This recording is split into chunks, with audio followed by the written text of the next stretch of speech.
Welcome to Appalachian Service Project Mission Trip Information Meeting for 2021.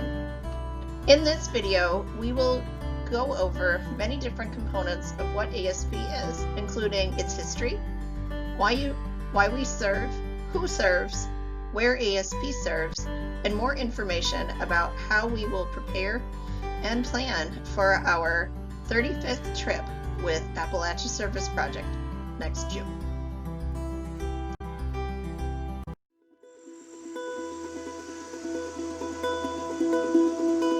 When gasoline prices rise, I make one less trip to Starbucks or something. A family living in Central Appalachia that's living in poverty, the first thing they usually put off is maintenance on their home. I truly am disabled. We can't afford to go out and fix the things we truly need to fix, not with my resources nor with the knowledge I had. I have seen homeowners who weren't able to get to the hospital because they didn't have a safe way to get out of their house. It was just so unsafe, and it was so hard to heat. And then you walk on the bedroom floor, it was just like walking on a trampoline or something. We wouldn't even let people come in our old house. Somebody come visit, wouldn't meet them on the porch.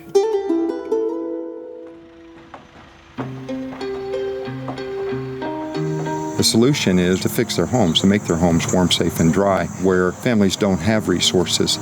And those two resources would be materials to do the repairs and other people reaching out in love and care to come and to do the work. There are literally hundreds of thousands of people that serve with ASP every year. They're praying for us. They're raising money for their youth to come serve with us.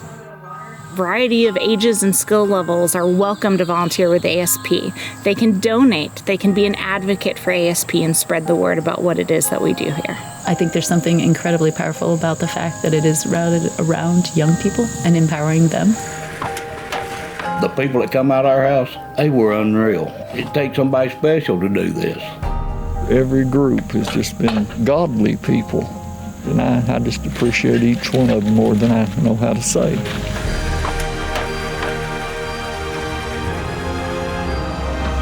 We do major repairs now, fixing foundations, adding bathrooms, drilling wells, putting in septic tanks. ASP does home repair, disaster recovery, new home construction. We have a year-long fellowship program and a junior high and middle school program.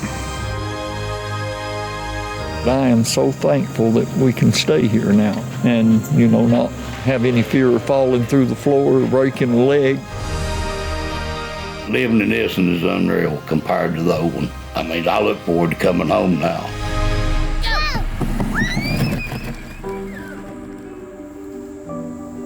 This kind of work changes lives in a way that's immeasurable. I feel like I've gained a lot of friendship from the experience, and I really thank God for that. Memories of helping someone else, getting to know someone else, that's something that stays with you. And that's what I'm going to remember. I love every one of them, They're God sent. They really are. ASP has been in existence for over 50 years, and we have affected a lot of lives. ASP, they changed our whole life. I mean, they really did. It's amazing what these people do. I wish everyone could experience this, whether it's for a weekend or a week. I'm so glad there's programs like ASP that allow us to walk the talk. ASP just makes faith come alive in very powerful ways. A roof is something that is easy to fix. When that roof gives a family a chance to play and learn and love and laugh together, we've done something that is of cosmic importance.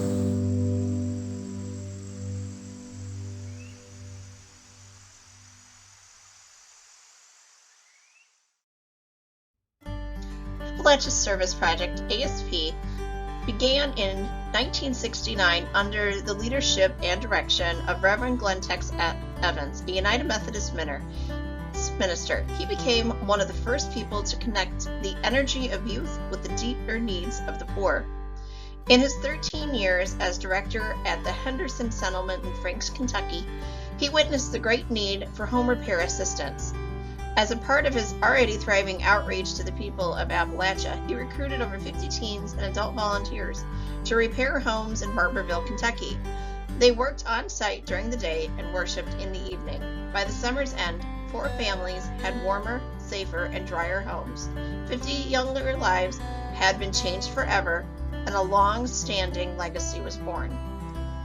Tex was more than a leader. He was born a motivator, a true student of Appalachian culture, and a legendary storyteller. Changing the lives of families and volunteers alike is the highest priority of all. One of the biggest things he said was, "We accept people right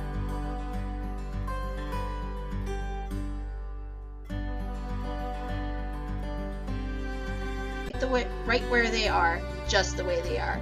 This continues to be ASP's philosophy. And ASP also encourages people to act responsibly in the face of human need and injustice. By transforming faith into ASP service, volunteers respond to the specific need of housing. By putting aside their own needs and desires, ASP volunteers free themselves to share talent, love, and concern with the people of Appalachia and with each other. More important than construction know-how is the willingness to enter communities and homes of Central Appalachia with sensitivity, concern, and love, accepting people right where they are and just the way they are. In the 50 plus years of service in Central Appalachia, ASP has served at times between 26 and 30 counties, 5 Central Appalachian states, Kentucky, Tennessee, North Carolina, Virginia, and West Virginia.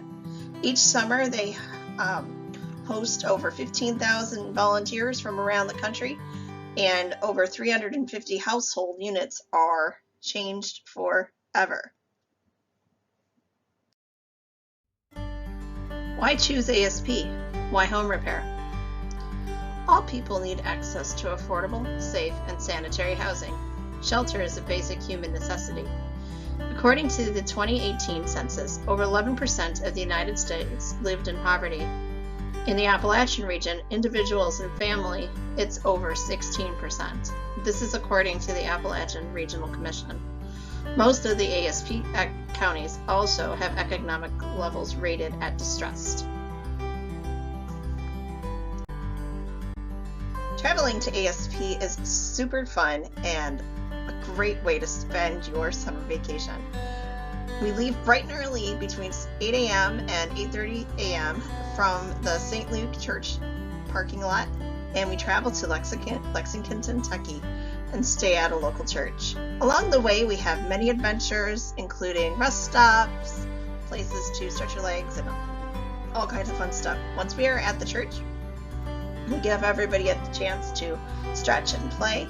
We have evening bedtime stories and announcements for the next day of travel. Sunday morning, we wake up between 6 and 7 a.m. or 8 a.m. depending on when the worship services start at the local church. If we have time, we also go and explore the nearby University of Kentucky's Arboretum, right adjacent to its campus. It is amazing.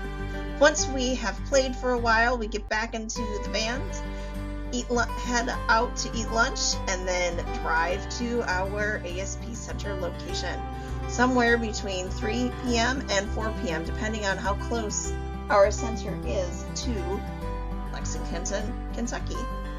Over the next 6 nights and 5 days, we work and serve at the ASP Center and its surrounding areas. The following Saturday morning, we finish our final chores and head out between 7 a.m. and 8 a.m., eat breakfast along the way, and then travel towards Lafayette, Indiana. We have chances to play and explore along the way, and typically arrive to our church overnight in Lafayette, Indiana, somewhere between 6 p.m. and 8 p.m. We get supper and then have our final worship service and debriefing from our week and hanging with each other. Bright and early the next morning, as soon as we can, we hit the road and travel home to Sheboygan, where we're home anywhere between noon and 3 p.m. What is a typical week at ASP? ASP begins the moment volunteers arrive at the center between 3:30 and 4 p.m. on Sunday. Following that are group leader meetings, devotions, evening supper, and a meet and greet with the staff that runs the center. During the week, Monday through Friday, devotions, breakfast, and center chores and van prep keep volunteers busy from 6 a.m. to 8 a.m. Work days are typically from about 8:30 to 4:30, Monday through Friday, depending on how close home sites are and what kind of supply run volunteers need to do. Volunteers return to the center about 4:30 p.m. to unpack and clean their vans, return supplies, and prep for supper. Group leaders meet with the center staff to discuss the home project and also people's clean up and get ready for supper. Supper happens between 5 and 5:30, and then volunteers are doing their center chores at about 6:30 or 7 until about 8:30 at night. Evening gatherings, culture nights, and homeowner picnics fill a lot of the activity time for volunteers. These include learning how the Appalachian culture works, seeing a group, or going to a place to learn more about their particular center's region. And on Thursday, the homeowners are invited for a picnic in the park to share and laugh and be together as a community. Friday is the traditional worship service and sending off. Group free time is about 8 p.m. or 8:30 each night. These are traditionally included with ice cream runs, and lights out happen about 10:30 or 11 o'clock at night. Sleep is extremely important. Throughout the week, volunteers, youth, and group leaders, the center staff, and the homeowners get to know each other well and learn how it is to be in a community from around the country. Who runs an ASP Center? ASP Centers are staffed by 4 to 5 college-age students, which include the center director, volunteer coordinator, finance coordinator, and operations coordinator. Their key responsibilities are to manage construction projects. They are the ASP rep to the community, and they're the liaison between homeowners and volunteers. They also lead the evening gatherings, organize the chores, work with the staff, and many other people within the community. They lead devotions and drum up and then do all of the shopping for supplies. They communicate well with their volunteers and so much more.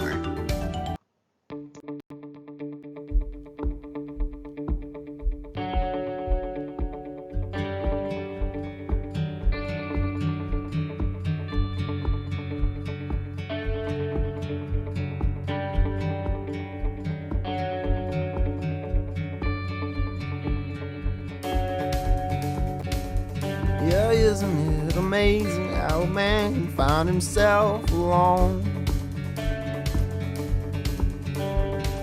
Calling to the darkness for an answer that he's never known.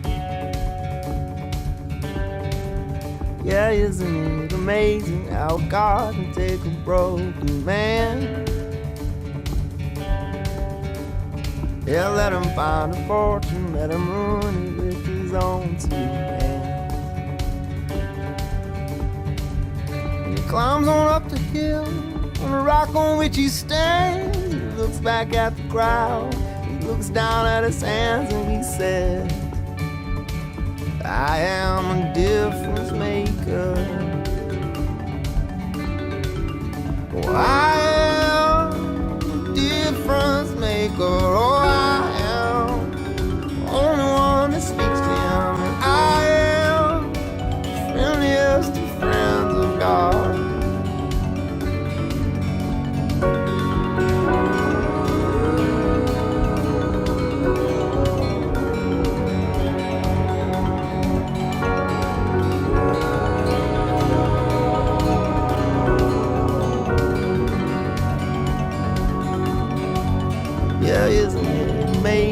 how a man can find himself alone.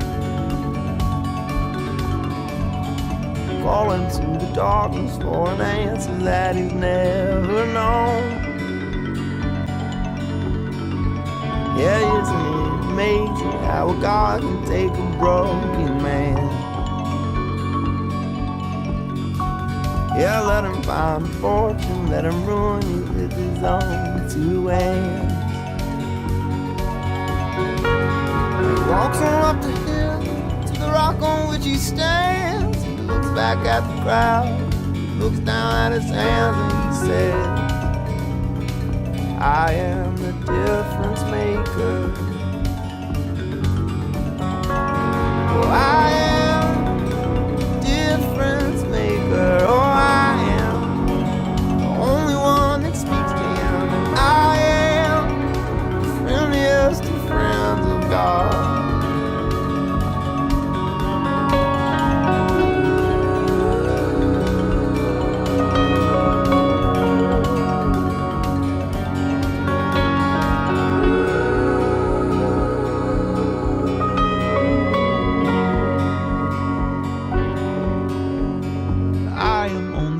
About nearly everything I've seen, and I have felt the fire get put out by too much gasoline. We're all strangers passing through a place in time, an afternoon. Life is but a vision in a window that we're peeking through.